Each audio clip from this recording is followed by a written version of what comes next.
نحمدہ و نصلی علی رسولہ الکریم اما بعد۔ اللہ رب العزت نے انسان کی پیدائش کے بعد سے انسان کے اندر اور اس کی حیات اور زندگی کے اندر خوشی اور غمی دونوں کا سلسلہ جاری رکھا ہے۔ انسان پر آزمائشیں بھی آتی ہیں، مصیبتیں بھی آتی ہیں، صدمے بھی آتے ہیں، دکھ اور تکالیف کا سامنا بھی کرنا پڑتا ہے۔ لیکن اللہ رب العزت نے اگر اس دنیا کے اندر کوئی بیماری اور کوئی مرض پیدا کیا تو یقینی طور پر اس کا علاج اور اس کی دوا بھی ضرور پیدا فرمائی۔ بھوک ایک مسئلہ ہے اور خوراک اور غذا اس مسئلے کا حل ہے۔ بے چینی، بے سکونی ایک مسئلہ، ایک بیماری، ایک مرض ہے، اور نیند اور سکون کرنا یہ اس مرض اور بیماری کا حل ہے۔ بالکل اسی طریقے سے انسان کی زندگی میں جو تکلیفیں آتی ہیں، جو صدمے آتے ہیں، جو بیماریاں آتی ہیں، روحانی طور پر، شرعی طور پر، تقدیری طور پر اللہ رب العزت نے اس بیماری، پریشانی اور دکھ اور تکلیف کا حل کیا بیان فرمایا ہے، اسے قرآن کریم کے اندر اور احادیث تجربہ میں جا بجا بیان کیا گیا ہے۔ وہ حل ہے صدقہ اور خیرات۔ اس سے صدقہ اور خیرات کی اہمیت کا پتہ چلتا ہے۔ رسول اللہ صلی اللہ علیہ وسلم نے ایک حدیث میں ارشاد فرمایا، صدقہ اور خیرات بیماریوں اور تکلیفوں کو اس طریقے سے کھا جایا کرتا ہے، صدقہ اس طریقے سے بیماریوں اور تکلیفوں کو ختم کر دیا کرتا ہے جس طرح آگ لکڑی کو کھا جایا کرتی ہے۔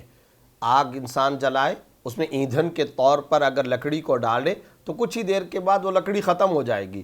انسان صدقہ نکالتا رہتا ہے، بیماریاں دور بھاگتی رہتی ہیں۔ صدقہ اور خیرات کا اہتمام کرتا ہے، تکلیفیں، ایکسیڈنٹ، اچانک اموات، بیماریاں، مرض اور پھر طرح طرح کی مہلک اور موذی قسم کی بیماریاں جو آج کے دور میں خاص طور پر بہت زیادہ سامنے آتی چلی جا رہی ہیں، ان سب کا دینی اور روحانی حل ہے صدقہ اور خیرات۔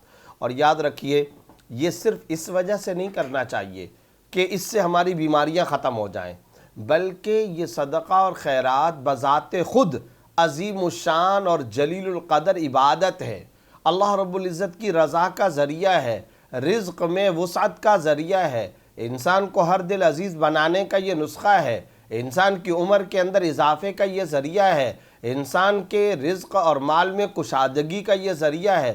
اور یہ جتنی باتیں میں نے عرض کی ہیں، ان میں سے ایک ایک بات وہ ہے جس کے پیچھے قرآن کریم کی آیات اور احادیث ہے۔ مثلا قرآن کریم کے اندر اللہ رب العزت نے سورہ بقرہ آیت نمبر 276 کے اندر یہ بات ارشاد فرمائی، یمحق اللہ الربا ویربی الصدقات۔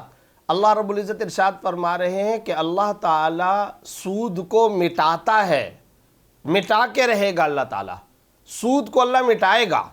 میری آپ کی کسی کی سمجھ میں آئے یا نہ آئے، لیکن اللہ رب العزت نے یہ حکم، یہ بات، یہ وعدہ ارشاد فرما دیا، میں سود کو مٹاؤں گا۔ کسی کی لاجک میں، کسی کی منطق میں، دماغ میں آئے کہ نہ آئے۔ اور بھینسیں بنیں گی ان فیکٹریوں کے اندر، اسٹیٹ اور ریاست کی معیشت ہوگی، وہ بھی تباہ ہوگی۔ کارخانوں کی معیشت سود پر استوار ہوگی، وہ برباد ہو کر رہے گی۔ اللہ رب العزت سورہ بقرہ کی آیت نمبر 276 کے اندر فرما رہے ہیں، میں مٹاؤں گا سود کو، اور سود کے معاملات کرنے والوں کو میں مٹاؤں گا۔ اب وہ کسی بھی طریقے سے مٹا سکتا ہے۔ اچھا، عجیب و غریب بات ہے، سود حالانکہ بنیادی طور پر بڑھوتری کا ذریعہ ہے۔ ہمیں یہ نظر آ رہا ہوتا ہے سود کا کہ وہ تو 99 کا جو چکر ہے، گنتی اور کوانٹٹی اور مقدار کے اندر تو بڑھوتری نظر آ رہی ہے۔ بھائی میں نے 1000 روپے دیا تھا اور 1100 روپے میرے کو مل رہے ہیں بیاج کے اندر، میں نے 100 روپے دیا تھا اور 120 روپے میرے کو مل رہا ہے، تو بظاہر تو اضافہ نظر آ رہا ہے، لیکن اللہ تعالیٰ فرما رہے ہیں اب تمہاری یہ اکانومی اور یہ معیشت اور روزگار مٹنے کی طرف جا رہا ہے۔ اور اگلا جملہ یہ ارشاد فرمایا، وَيُرْبِ الصَّدَقَاتِ، کہ اللہ فرما رہے ہیں صدقے کو میں بڑھاؤں گا، سود کو مٹاؤں گا اور صدقے کو بڑھاؤں گا۔ کیا مطلب؟ یعنی صدقے کی اللہ رب العزت نے لفظ یہاں استعمال فرمایا، یربی الصدقات، نشو و نما کروں گا۔ صدقہ جس اکانومی کے اندر لگا ہوا ہوگا میں اس اکانومی کو بڑھاؤں گا۔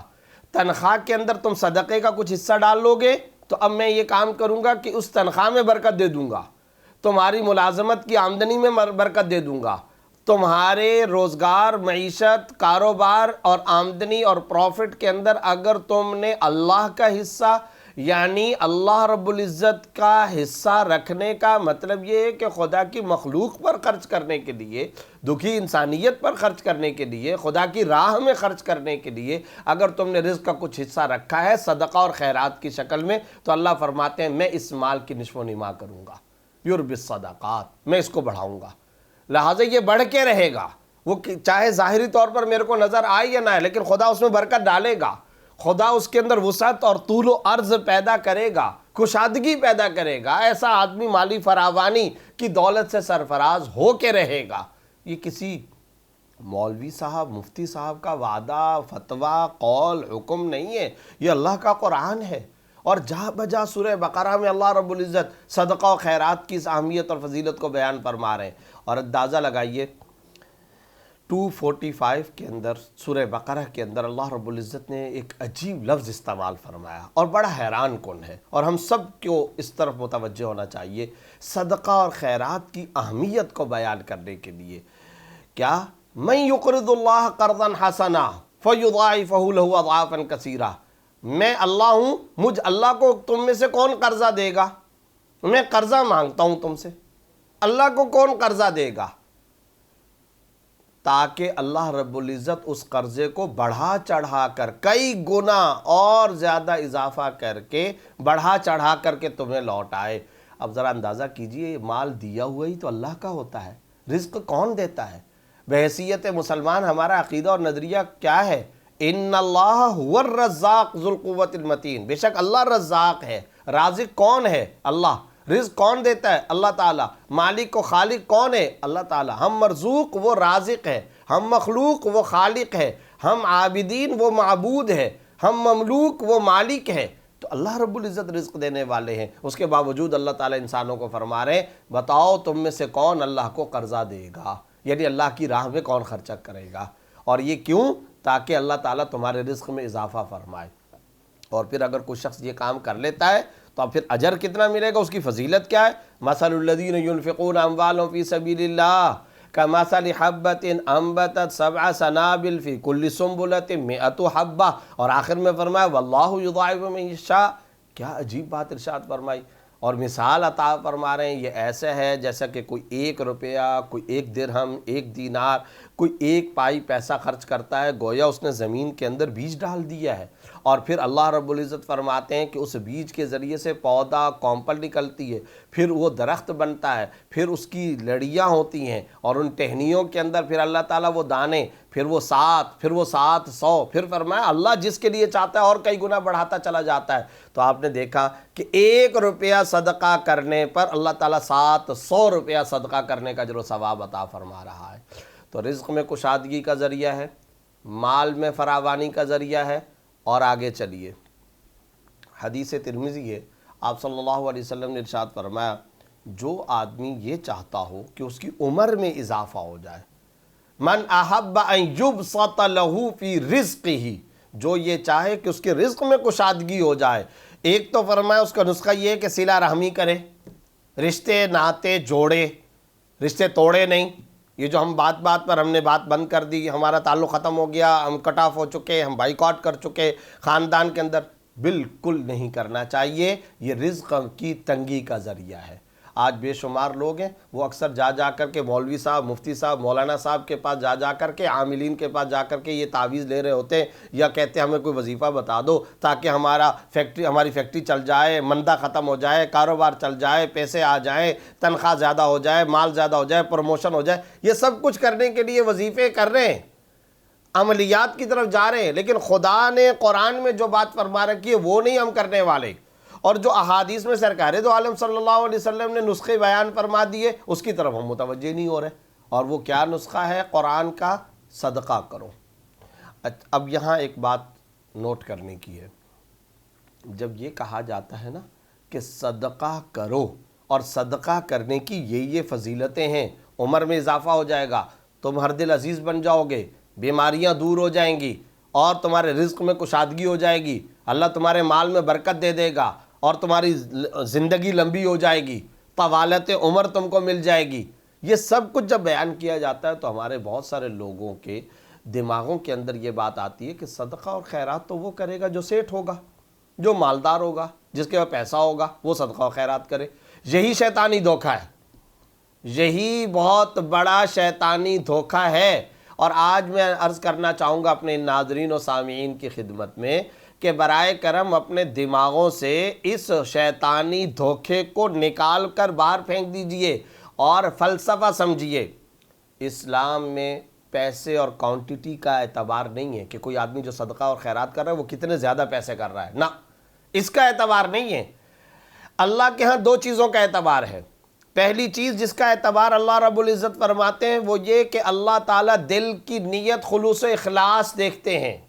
ان اللہ لا ينظر الى صورکم واموالکم بل اللہ ينظر الى قلوبکم واعمالکم۔ بے شک اللہ رب العزت تمہاری شکلیں نہیں دیکھتا، اللہ رب العزت تمہارے مال نہیں دیکھتا، اللہ تعالیٰ تمہارے اعمال اور تمہاری نیتوں کو اور دلوں کو دیکھتا ہے۔ دلوں کی جانچ پڑتال کی دنیا ہے یہ۔ خلوص و اخلاص ہے کہ نہیں؟ ریاکاری تو نہیں ہے، نام و نمود تو نہیں ہے، نمائش تو نہیں ہے، دکھاوا تو نہیں ہے، مجھے سخی کہا جائے، میں احسان چڑھاؤں، لوگوں کو پتہ چل جائے، اور آج کل کی دنیا کے اعتبار سے سوشل میڈیا پہ تصویریں آ جائیں، گروپ فوٹو بن جائے، آٹے کا تھیلا دیتے ہوئے فوٹو سیشن ہو رہا ہے یا نہیں ہو رہا، لوگوں کے اندر میری باقاعدہ تشہیر و پبلسٹی ہو رہی ہے کہ نہیں؟ اگر تو یہ مقاصد ہے، عکارت ہے ساری محنت، بیکار ہے، کچھ فائدہ نہیں۔ نہ صرف یہ کہ یہ ساری محنت بیکار ہے بلکہ اس کا مواخذہ ہوگا، اس پہ الٹا گناہ ہوگا۔ ثواب تو کیا ملنا ہے، اجر تو کیا ملنے کا ہے، اس کے اوپر تو گناہ ہے، پکڑ ہے، مواخذہ ہے، اور اللہ بچائے پکڑ کر جہنم میں ڈالنے کا عذاب بیان کیا گیا ہے۔ تو ایک تو دماغ کے اندر یہ بات رکھیں کہ خلوص و اخلاص مقصود ہے، دل کی نیت مقصود ہے۔ دوسرا نقطہ جو ہم سب کو سمجھنا چاہیے وہ یہ ہے، ایک آدمی ہے جس کے پاس 1 ارب روپیہ ہے، وہ 1 ارب روپے میں سے 1 کروڑ صدقہ کرتا ہے۔ ایک اور آدمی ہے جس کے پاس 1 کروڑ روپیہ ہے، وہ اس 1 کروڑ روپے میں سے 1 لاکھ صدقہ کرتا ہے۔ ایک تیسرا آدمی ہے جس کے پاس 1 لاکھ روپیہ ہے، وہ اس 1 لاکھ روپے میں سے 1000 صدقہ کرتا ہے۔ ایک اور آدمی ہے جس کے پاس ٹوٹل 1000 روپیہ ہے، وہ اس میں سے 100 روپیہ صدقہ کرتا ہے۔ اور ایک اور آدمی ہے جس کی ٹوٹل تجوری اور کائنات 100 روپیہ ہے، وہ اس میں سے 1 روپیہ صدقہ کرتا ہے۔ ان سب صدقہ کرنے والوں کا اجر و ثواب برابر ہے۔ اس کی وجہ یہ کہ بھائی جس کے پاس 1000 روپیہ ہے نا، وہی اس کا 1 کروڑ ہے، اس کی ٹوٹل کائنات ہی وہی ہے، اس کی تجوری ہی وہی ہے، اس کی کل کائنات ہی وہی ہے، لہذا وہ 1000 نہیں ہے اس کے پاس، وہ اس کے پاس گویا 1 ارب روپیہ ہے، وہ اس کے پاس 1 کروڑ روپیہ ہے۔ لہذا اللہ کے ہاں جس دوسرے نقطے کا اعتبار ہے وہ ہے پرسنٹیج۔ تو 2 باتیں آج کی مجلس میں ناظرین و سامعین اپنے ذہن نشین فرما لیں۔ نمبر 1، اللہ خلوص و اخلاص کو دیکھتا ہے صدقہ و خیرات میں۔ Number 2، percentage. اور ظاہر ہے جو 1000 روپے میں سے 100 روپے صدقہ کر رہا ہے، یہ وہی پرسنٹ نکل رہا ہے جو 1 ارب میں سے 1 کروڑ صدقہ کر رہا ہے، پرسنٹیج وہی نکل رہا ہے۔ لہذا سب کا اجر و ثواب برابر ہے۔ اس لیے اس کا خاص طور پر اہتمام کرنا چاہیے، اور یہ شیطانی دھوکہ دماغ سے نکال دینا چاہیے کہ صدقہ اور خیرات ہمیشہ مالدار لوگ کیا کریں گے، پیسے والے کیا کریں گے۔ نہیں، غریب آدمی بھی صدقہ و خیرات کر سکتا ہے، اور ایک غریب سے غریب بھی کر سکتا ہے۔ اور رمضان کے دنوں کے حوالے سے میں یہ بات عرض کر دوں کہ بہقی کے اندر سلمان فارسی رضی اللہ تعالیٰ عنہ کا خطبہ موجود ہے جو انہوں نے رسول اللہ صلی اللہ علیہ وسلم سے نقل فرمایا۔ آپ صلی اللہ علیہ وسلم نے اس طویل خطبے کے اندر ایک بات یہ ارشاد فرمائی، جو من افطر صائما، جو روزے دار کو روزہ افطار کرائے گا، ظاہر ہے یہ بھی صدقہ و خیرات ہی ہے نا، جو روزے دار کو روزہ افطار کرائے۔ اور پھر فرمایا من مزقۃ لبن، 1 گلاس دودھ کا چند کھجوریں اگر کوئی آدمی کسی روزے دار کو پیش کر دے گا، آپ صلی اللہ علیہ وسلم نے ارشاد فرمایا قیامت والے دن میں اپنے ہاتھوں سے حوض کوثر کا پانی اسے عطا کروں۔ صحابہ میں کچھ غریب بھی تھے، کچھ امیر بھی تھے۔ ایک صحابی نے پوچھ لیا یا رسول اللہ، اگر آپ نے جو بات بیان فرمائی، چند کھجوریں دودھ کا گلاس، اگر کسی کو یہ بھی میسر نہ ہو تو پھر کیا ہوگا؟ آپ صلی اللہ علیہ وسلم نے ارشاد فرمایا اگر کسی کو یہ بھی میسر نہ ہو، اگر وہ روزے دار کو پانی کا ایک گلاس پلا دے تو میرا وعدہ ہے کہ میں حوض کوثر سے اپنے ہاتھوں سے اس کا بدلہ عطا کروں گا۔ اب ذرا بتائیے، اب پانی کون نہیں پلا سکتا؟ آج کے دور کے اندر چائے کون نہیں پلا سکتا؟ آج کے دور میں 2 دانے کھجور کے کون نہیں دے سکتا؟ آج کے دور کے اندر اتنے معمولی صدقہ و خیرات کی مختلف قسمیں کون نہیں پوری کر سکتا؟ اس لیے صدقہ و خیرات کا ہمیں اہتمام کرنا چاہیے اگر ہم یہ سارے کے سارے فوائد حاصل کرنا چاہتے ہیں۔ اللہ رب العزت ہم سب کو اس پر عمل کی توفیق عطا فرمائے۔ وآخر دعوانا ان الحمد للہ رب العالمین۔